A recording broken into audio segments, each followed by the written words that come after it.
पूरी तरह इसको एक हिसाब से सैनिटाइज करके सर अच्छी तरह से साफ करके तब देते हैं इसको। सर यहाँ कोई कॉस्ट नहीं ली जाती, बिल्कुल फ्री ऑफ कॉस्ट है। मेरे को कईयों ने चैनलों ने पूछा है, मैंने अब तक किसी से कॉस्ट नहीं, बहुत आते हैं मेरे पास कीमत ले लो, मैंने कीमत नहीं ली। जो कीमत की बात करते हैं मैं उनको स्पष्ट मना कर देता हूँ, मैंने कीमत नहीं लेनी है।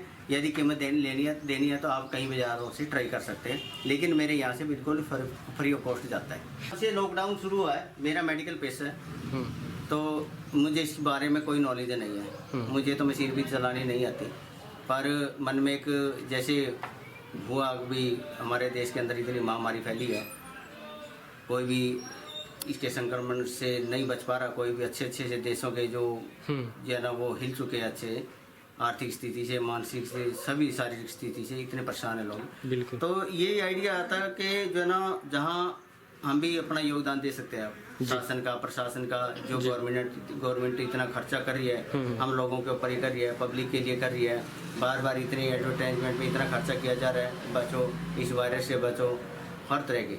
तो मेरे मन में भी जब से लॉकडाउन शुरू हुआ, तो 24 तारीख को शायद से लॉकडाउन शुरू हुआ था, और 26/3 से और अब तक मैं इनको कंटिन्यूसली बनाना शुरू कर रखा है। तो अब तक कितने मास्क बना चुके हो? अब तक जो है ना 3000 से ऊपर चले गया सर।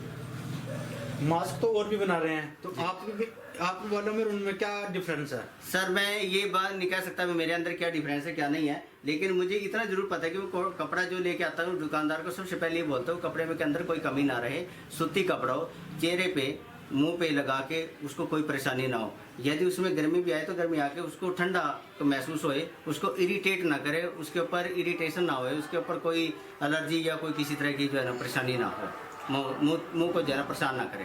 तो कई मास्क ना ऐसे होते हैं, उसको ना लोग लगाने से कतराते हैं। हाँ जी। तो उसको लेकर आपने इसमें कुछ ख्याल रखा है? उसमें सर ख्याल इसलिए रखा है क्योंकि जो है ना मैं इसका भुगत भोगी हूँ। मैंने पहले जो सिंपल बना के दिए लोगों को, उन्होंने डाले नहीं, और यहाँ घर घर में मैंने 7-7, 8-8, 5-5 प्रोवाइड करवाए हैं लोगों को।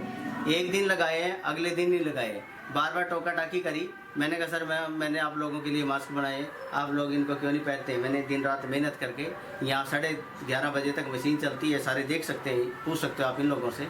11:30 बजे, 10:30 बजे, सुबह 10:30 बजे से लेकर 11:30 बजे तक सिर्फ और सिर्फ वॉशरूम के लिए, खाना खाने के लिए उठता हूँ, उसके बाद फिर बैठ जाता हूँ। तो मन में ये ठानी कि क्यों ना इनको एक ऐसे डिजाइन किया जाए ताकि लोगों को लगाने में भी शर्म महसूस ना हो और देखने में भी दूसरों को भी अच्छा लगे। एक फैशन के तौर पे ही किसी ने बेटे ने आइडिया दे दिया था कि डैडी जी आप ऐसा काम करो, ये लोग तभी लगाएंगे जब आप इनका कम्बिनेशन कर दोगे। मैं क्या कम्बिनेशन के हिसाब से करेंगे, कह रहे जैसे इनकी पैंट की मैच का कर दिया, कमीज की मैच का कर दिया। हमने फिर जैसे देखा किसी ने लेमन शेड की कमीज डाली है, उस साइड का बना दिया। किसी ने जो हरे रंग का डाला तो हरे रंग की पट्टी हमने लगा दी है, ये हरे रंग की पट्टी लगा दी है। किसी ने नीला कमीज या पैंट डाली है तो उसके हिसाब से हमने ये पट्टी लगा दी है। सर हम ऐसे ऐसे डिजाइनिंग करते रहते हैं ताकि जो ना उनकी भावना का सम्मान भी हो सके और ये भी महसूस हो सके सर ये मेरी कमीज का मैच कर रही है, पैंट का मैच कर रहा, तो मैंने लगा लेना चाहिए जी। दूसरा, हरियाणा कांस्टेबल इसको पुलिस को ध्यान में रखते हुए उनका एक आदर मान सम्मान की एक पट्टी होती है, और इसको जो है ना उसी पट्टी से ये घर पे ही बनाई जाती है, कोई रेडीमेड पट्टी नहीं लगाते। और ये तो जल्दबाजी में फिर मैंने लगा के देखा तो पूरी तरह सेटिंग नहीं बैठती, जो हाथ से बनाता हूँ जी। तो ये उनको ध्यान में रखते हुए उनका आदर मान सम्मान के लिए ये पट्टी का फिर मैंने प्रयोग किया।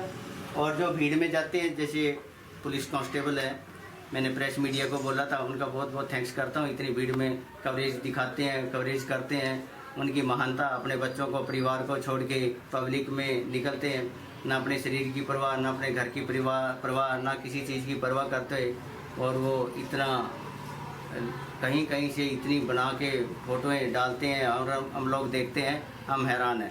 मैं तो सारी मीडिया को धन्यवाद करना चाहूँगा कि ये बहुत तगड़े कोरोना वॉरियर्स हैं जो हमें घर बैठे भी बताते रहते हैं, वहाँ से ये इतना हो गया, वहाँ से ये इतना ठीक हो गया, सारी की सारी घर बैठे हम न्यूज़ देखते रहते हैं। ये सब आप लोगों की मीडिया की बदौलत है। मीडिया एक और दूसरा मैं कहना चाहूँगा, दो चार बार हमने टीवी पे न्यूज़ भी सुनी है, मीडिया वालों के ऊपर हमला कर दिया, ये एक बड़ा निंदनीय है, बहुत दुखदाई है, मन में बड़ा दुख पहुँचता है उसमें। तो आप डॉक्टर हैं, डॉक्टर के साथ साथ क्लिनिक भी चलाते होंगे? मैं थोड़ी देर के लिए मैं क्लिनिक चलाता हूँ और डिस्टेंसिंग का ध्यान रखते हुए मैं एक एक करके बुलाता हूँ। तो उसमें बस मैं 2 घंटे बड़ी मुश्किल से बैठता हूँ, क्योंकि घर का गुजारा भी बड़ा ज़रूरी है, और जितना वहाँ से कमाता हूँ इतना इधर लगा देता हूँ सारा। तो परिवार का किस तरह से सहयोग मिल रहा है? मेरा परिवार का सहयोग मिल रहा है, मेरी पत्नी बहुत अच्छी है, मेरे बच्चे बहुत अच्छे हैं, जैसे जैसे मैं कहता हूँ उसी हिसाब से ये काम करते हैं। तो इनका पहले इनकी स्टडी का ध्यान रखते हैं, जब इनकी स्टडी पूरी हो जाती है फिर मेरे काम में हेल्प बढ़ाते हैं। तो मिसेज जो है ना, घर इतने का बड़े काम संकट में आप समाज सेवा कर रहे हो, तो किस तरह से क्या महसूस करते हो आप? महसूस तो सर हमें तो बहुत ज़्यादा खुशी होती है कि हमारे एक छोटे से प्रयास से किसी की जान बचे, किसी का भला हो। और ये मैं आज से नहीं कर रहा सर, मैं 96 से समाज सेवा से जुड़ा हुआ हूँ। मैं एक निरंकारी मिशन से जुड़ा हूँ, और निरंकारी मिशन की बदौलत ही मुझे आज तक इतना, यहाँ तक 96, वैसे तो 1988 से जुड़ा हुआ हूँ। पर जो शिक्षा, जो सीख जो मिली है हमें, सच तो ये कि हमें वहाँ ही शिक्षा मिली है कि जितना लोगों की सेवा की जाए, अपनी तो घर की परवाह तो सभी लोग करते हैं, दूसरों की परवाह भी की जाए तो इसमें सुगंध महसूस होता है, आनंद महसूस होता है, इसमें निरंकार परमात्मा खुश होता है। इसमें परमात्मा हमारा भला खुद ही करेगा। सर आपका क्या नाम है? मेरा नाम करमचंद चड्ढा है। तो आपका स्थान हाउस नंबर क्या मेरा है? हाउस